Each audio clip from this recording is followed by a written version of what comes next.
Bonjour à tous, voilà, salut les ninjas, vidéo numéro 13. Donc je vais vous parler aujourd'hui, comme je l'ai dit de la vidéo d'hier où j'ai un petit peu discuté, je vais vous parler du divorce. Ce que j'appellerais un divorce intelligent.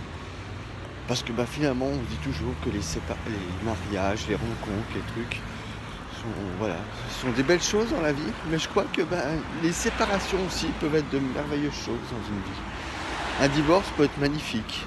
Voilà, c'est mon point de vue. Je sais que moi j'ai deux mariages, deux divorces.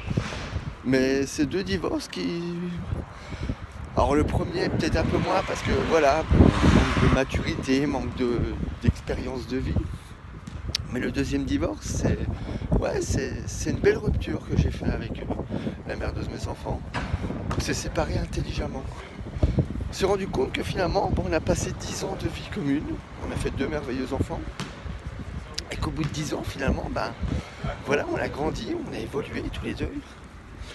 Et nos routes, nos chemins se sont séparés. Parce que plus la même vision des choses, plus la même vision de la vie.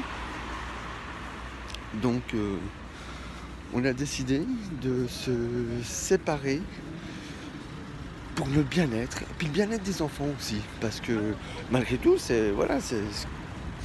allez, on va dire 15 jours avant qu'on se sépare, on s'aimait encore. Mais voilà, alors on s'aimait, je pense que c'était plus de l'habitude ou des choses comme ça que un véritable amour. Donc on a décidé, c'est surtout elle à un moment qui un jour m'a dit voilà David, voilà, j'arrête. J'ai plus c'est pas que j'ai plus envie, mais voilà. Ça me nourrit plus, ça me fait plus grandir. Je lui dis moi pareil, voilà. Donc alors c'est vrai qu'au début c'est un petit peu compliqué quand même parce qu'on a passé 10 ans ensemble. Il y a un peu notre ego qui prend le dessus, qui fait que voilà, c'est un petit peu blessé quand même dans notre amour propre de se dire tiens merde, la mère de mes enfants, la femme de ma vie n'a plus envie d'être avec moi. Donc mais finalement très rapidement on se rend compte que voilà, faut passer à autre chose. Il y a aussi une autre chose aussi qui rentre parce que qui est non négligeable, qu'il faut en parler, c'est la peur de se retrouver tout seul. La peur de ça, la peur de se dire merde, on a passé 10 ans avec une personne. Est-ce qu'on va pouvoir refaire notre vie? Est-ce qu'on va pouvoir refaire tout ça? Oui, ça y a aucun souci. Je peux vous l'assurer. Il n'y a pas de souci. Il y a la peur aussi, surtout plus nous les hommes peut-être aussi, je veux dire le côté séduction, le côté aussi charnel de la chose, parce que voilà, c'est important aussi. Donc se dire voilà, on n'aura plus ce côté charnel régulier ou ces choses. Mais c'est pas grave, c'est ok, j'ai envie de dire. Il n'y a pas de souci là-dessus. Et puis après voilà, oui, c'est important. J'allais dire est-ce bien important, mais oui, c'est important ce côté-là. Mais voilà, après il y a tellement de possibilités à ce niveau-là, il y a tellement d'opportunités, de choses. Donc voilà, donc la séparation, on l'a faite avec mon épouse. Et la première des choses qu'on a fait, c'est qu'on en a parlé à nos enfants. On a été les voir, on dit voilà, mon loulou, alors Louis avait 3 ans, Marius avait 5 ans, j'étais tout petit, mais on leur a expliqué, on dit voilà, papa et maman, on s'aime plus, on n'a plus d'amour de couple, on n'a plus d'amour comme des amoureux. Par contre, papa et maman, on s'aime très fort, mais comme frères et sœurs. Donc voilà, donc par contre, comme on n'est plus amoureux, quand on va plus se faire de bisous, on va plus rien se faire tout ça, donc on va se séparer, on va prendre chacun notre maison, et puis vous verrez que ça va se passer super bien. Et vous, voilà, donc vous allez vivre chez papa et maman, un peu chez papa, un peu chez maman. Mais par contre, comme on a un tel amour pour vous, on a un tel amour inconditionnel pour vous, mes loulous, donc ce qu'on va faire, c'est qu'on va vous demander, c'est vous qui allez décider à quel moment vous allez vouloir être chez papa et maman. Donc on en a parlé, on a longtemps discuté, on a essayé. On a fait aussi une séparation qui n'a pas été brutale, c'est-à-dire on n'est pas du jour au lendemain, on ne s'est pas séparés.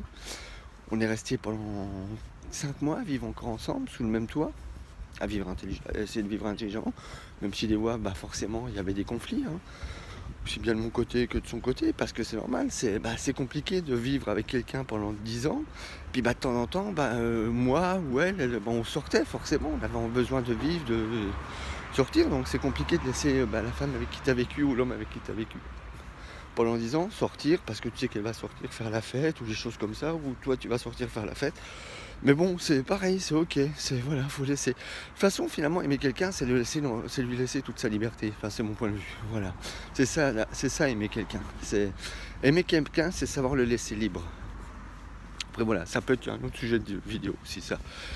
Donc bon, on s'est séparés, on est resté 5 mois pour justement pallier aux enfants, justement leur montrer que papa et maman dormaient plus ensemble. Enfin voilà, plein de choses. Et finalement, ben voilà, on s'est séparés avec Maud, elle s'appelait Maud, elle s'appelle toujours Maud d'ailleurs, pourquoi elle s'appelait. On s'est séparés. Alors il y a eu des moments compliqués, hein, faut pas se voiler la face, c'est voilà quand même.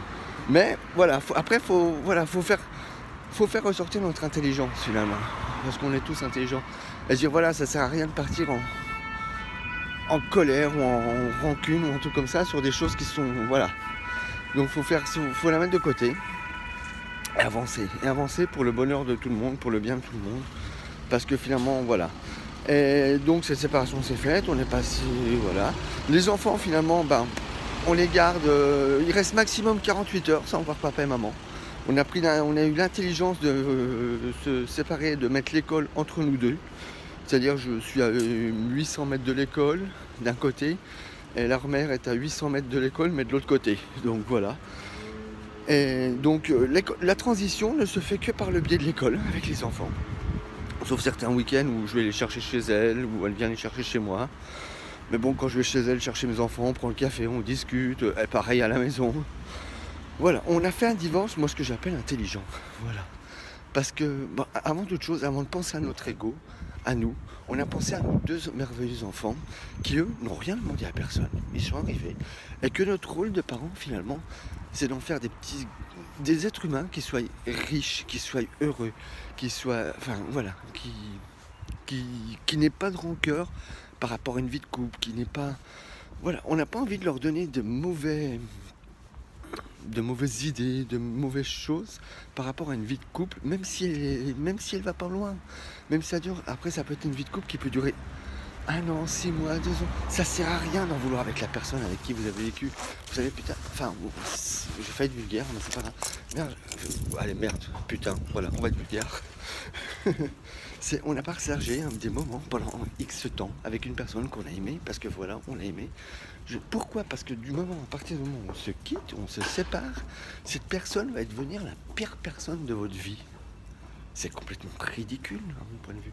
C'est voilà, vous avez vécu avec une personne, vous avez vécu 10 ans, vous avez passé 10 ans, 1 an, 6 mois.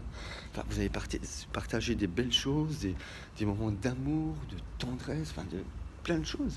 Et pourquoi du jour au lendemain, c'est cette personne-là, parce que vous n'êtes plus avec, c'est la pire des personnes. Je trouve ça mais d'un ridicule, mais alors c'est... Voilà, moi je sais que toutes les gens qui ont partagé ma vie, avec qui j'ai vécu ou pas, ou que j'ai eu des histoires d'amour, même une nuit, j'ai envie de dire, bah, je les aime profondément. Et puis j'ai beaucoup de respect pour elles. Et puis voilà, c'est ce que je dis toujours, la mère de mes enfants, même ma première femme, toutes les gens. Je veux dire, demain elles m'appellent, elles sont à l'autre bout du monde, elles sont à la plus grande des soucis. Eh ben j'y vais. Je me pose même pas la question, je vais les aider. Parce qu'elles ont partagé justement cette vie. Donc il n'y a pas de raison que j'aille pas les aider.